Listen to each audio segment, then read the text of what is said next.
Tonight on Whether or Not, Christy is in with a feature that takes us over to England with a look at how the English Riviera is faring after a rough winter. Then it's been a rainy end to the week, but will the weekend forecast be leaving us with some sunshine? Jill will have those details in her forecast.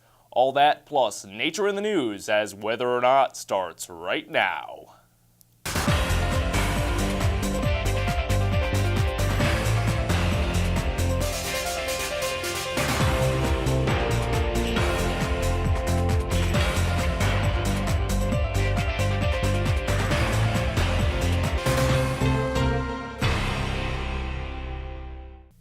Thank you for joining us. I'm your host, Brad Gay. And I'm your forecaster, Jillian Bohennick. So Jill, weekend forecast, how's it shaping up? Well, we are going to see a little bit of rain on Friday, but that will actually shape up for Saturday into Sunday, so it will be pretty nice, quite pleasant for outdoor activities and other things for this weekend. All right, well, it's definitely felt a little bit muggy the past few days. Is that going to be sticking around? Unfortunately, it's still going to be a little bit muggy this weekend, but again, the temperatures and the weather will make up for it. All right, well, we'll look forward to your forecast in just a little bit. But first, here's Nature in the News.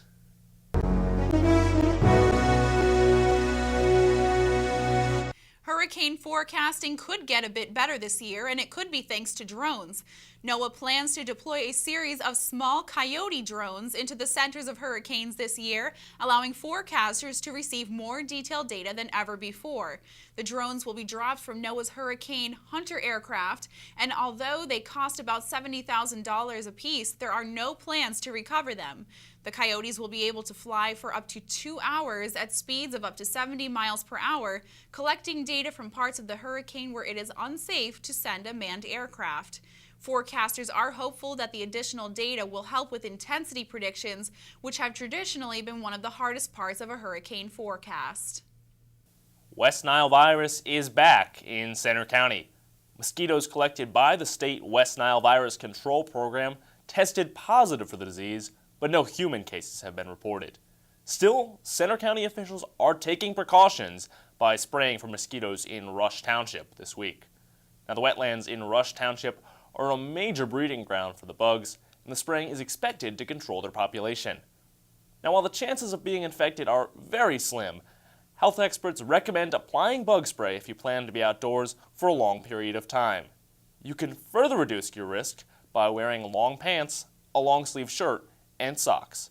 Since 2000, 28 Pennsylvanians have died from West Nile virus. The U.S. Forest Service may soon be free of the burden of paying for firefighting. A new budget proposal would let firefighting agencies use federal disaster relief funds to pay for the cost of battling the very worst wildfires. Last year, the Forest Service had to redirect over $500 million away from its other programs to cover wildfire suppression. According to Forest Service officials, this has reduced essential forest management activities which protect and heal the nation's forests. If the funding in these programs can remain steady in the future, then the Forest Service may be able to focus more on preventing fires rather than putting them out. Detroit has been named the safest city in America, from natural disasters, that is. The list, compiled based on weather data from NOAA, placed Detroit at the top, ahead of Charlotte, San Francisco, Denver, and Boston. Detroit has only faced 4 disaster declarations in the past 10 years, and the weather events that affect the city don't tend to cause too much damage. The 2 main threats facing the city are hail and flooding, generally caused by spring storms. The city's position near Lake Huron may help to moderate the weather. Jill will be in next with our weekend forecast.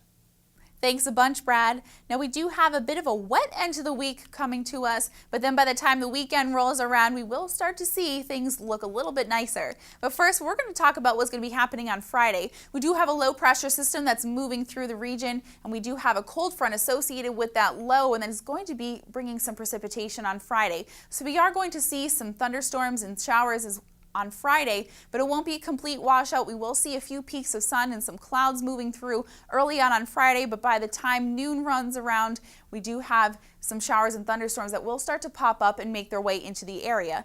But behind this cold front, we do have a high pressure system that's going to be moving through the area on Saturday. As you can see here, that cold front with the rain is going to be moving off to our east by the end of Friday.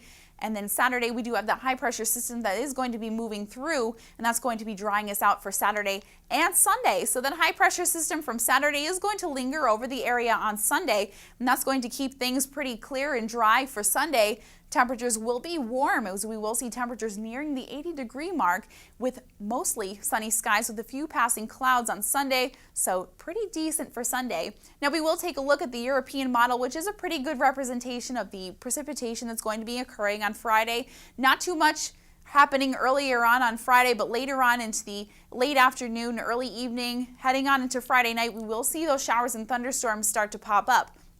Now that won't last for too long Friday night, as we will see it start to clear out, but those clouds are going to stick around Friday night. But then by Saturday, that high pressure system is going to be approaching the state, which is going to start drying us out into later on Saturday.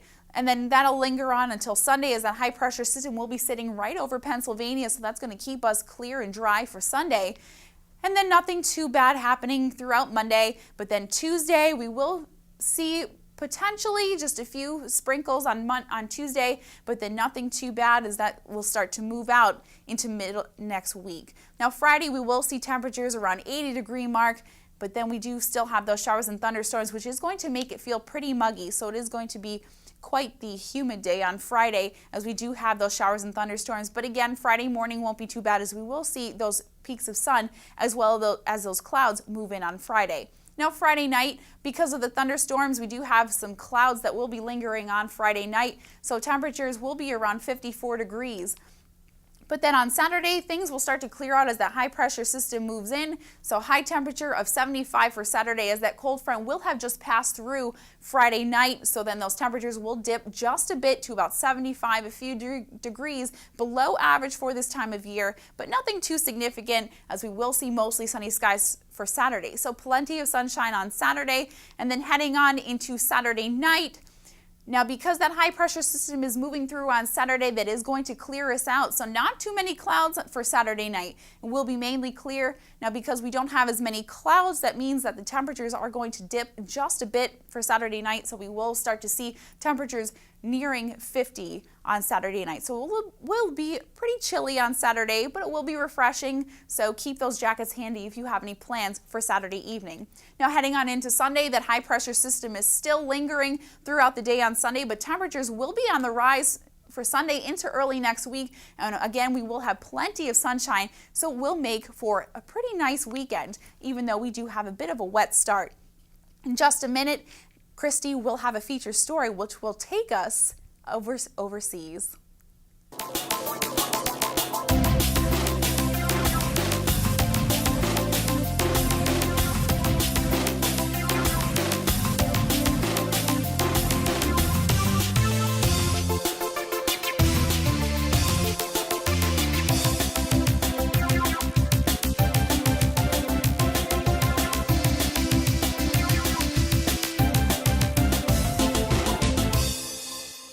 If the deserted classrooms and abundant construction on campus weren't enough to give it away, summer is underway.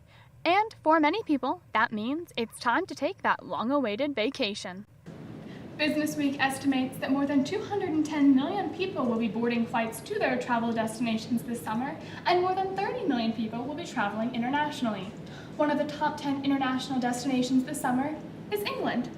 But for travel to some parts of England, it's not just the weather during your visit that will make or break your holiday plans. Many resort areas are still reeling from storms this past winter. Perhaps you're planning a visit to England's most showcase counties of Devon or Cornwall. Around 11 million people visit these southwest counties each year. But a series of winter storms put a damper on the tourism business. Beginning with the same storm system that stirred up the polar vortex frenzy here in the States, these storms caused enough damage to cut off the southwest from London and the rest of England by rail. On the night of February 4th, high seas washed away more than 100 meters of the 150-year-old seawall near the Dawlish train station, leaving the railway line hanging in midair like a swinging bridge. Dozens of other locations along the line also needed repair. The track was impassable for 2 months, leaving many travelers wary of booking any vacations. Repairing the railway line continued to be a fight against the weather for Network Rail's team of 300 construction workers.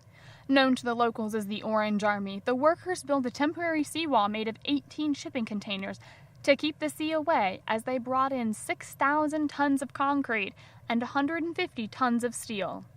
The line finally reopened on April 4th after more than £35 million, or $56 million, worth of repairs. So the big question remains, what caused all these storms? The answer is the same reason we saw many bursts of exceptionally cold weather here in the States.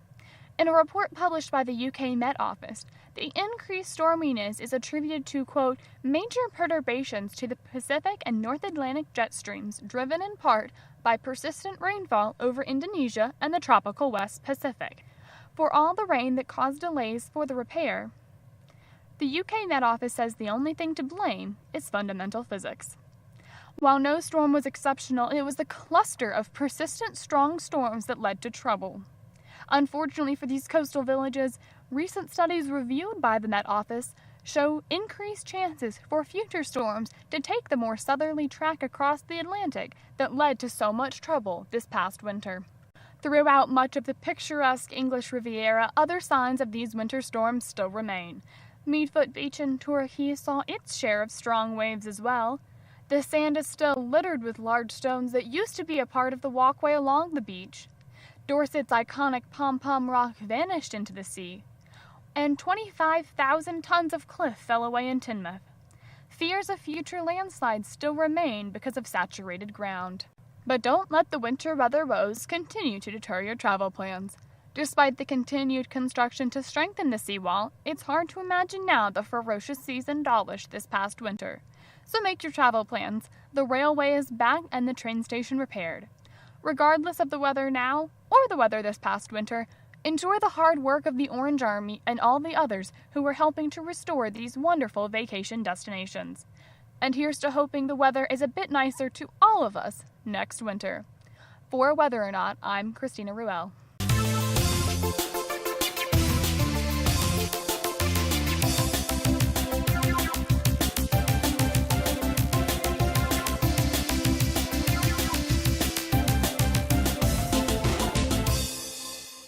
Well, thanks for that fascinating overseas story, Christy. But now we're going to head back to Center County and take a look at your extended forecast. But first, we're going to do a quick recap on the weekend. As I said earlier, we are going to have a bit of a wet end to the week, so we are going to be seeing those showers and thunderstorms on Friday, but again, it won't be a complete washout. We'll start off with some sunshine and clouds early on Friday, but then around noontime, those showers and thunderstorms will start to make their way into the region.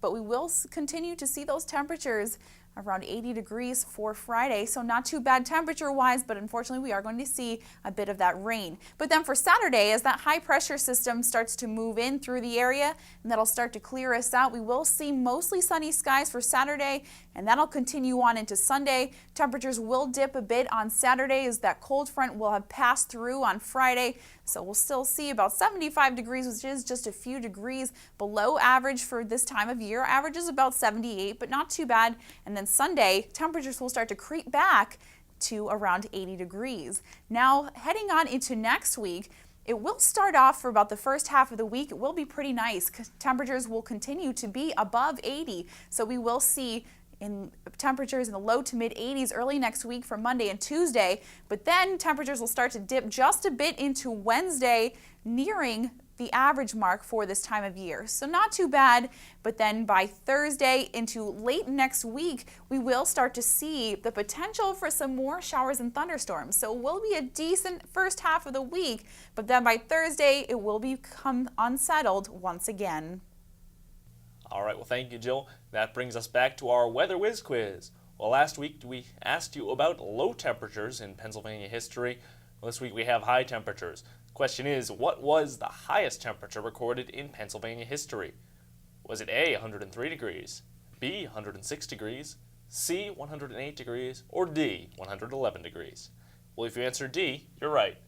That's right, and that temperature occurred back on July 9th of 1936 in Phoenixville, Pennsylvania. And on State College in that day, we also saw a record high of 102. That's the warmest it's ever been. here at State College. That was also tied on July 17th of 1988. Typically, we do see about 5 days with 90 degrees or higher in both July and August. Yeah, but none of that in your forecast, Jill. No, I don't think we'll be seeing temperatures quite close to that very soon. Yep, and that's fine by me. All right, well, that's going to do it for this edition of Whether or Not. I'm your host, Brad Gay. And I'm your forecaster, Jillian Bohennick. Have a great weekend.